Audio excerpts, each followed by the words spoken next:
Scotty, can we do a poem for us today? Okay.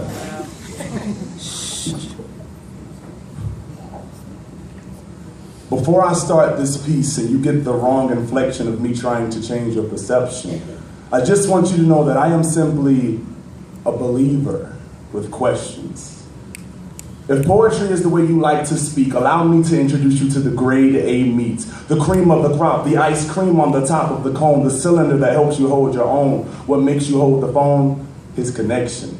He is the carrier without barriers, more bars than your 4G. I abide by 4 Gs. Gotta give God glory. But after checking my mental inventory, I realized that the God we claim to be our guide may have given us the path to his story, not history.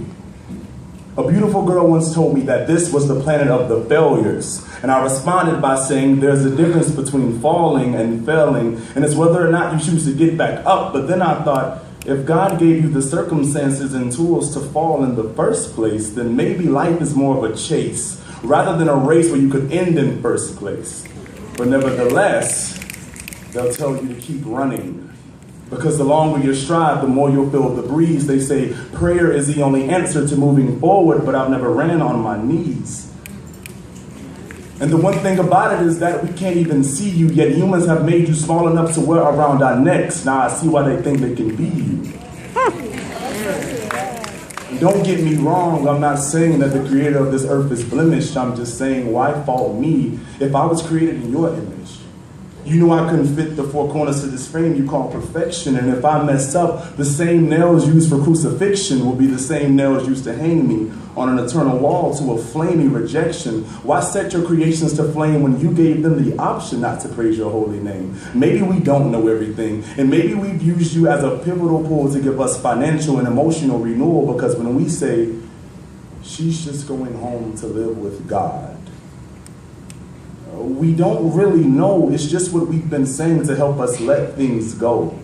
And the one thing that really burns in me is that you made all of creation just so you could be glorified for the rest of eternity. If I knew a God, he would be selfless, not that selfish. So the question I ask myself is, what do you give a man?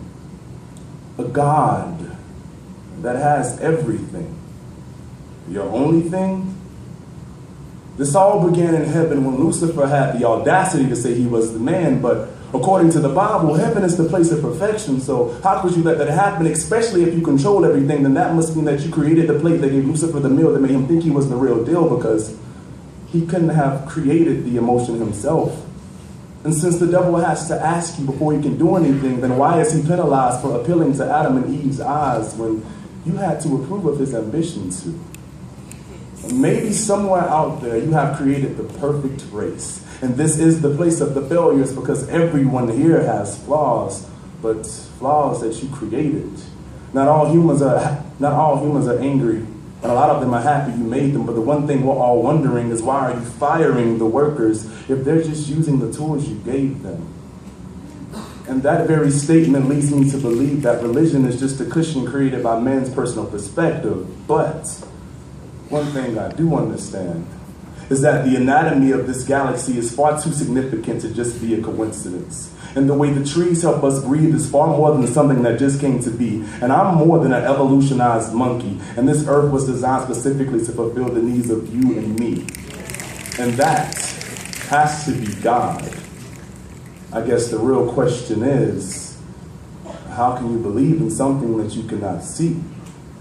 And my response, you can't see oxygen, but you believe you can breathe.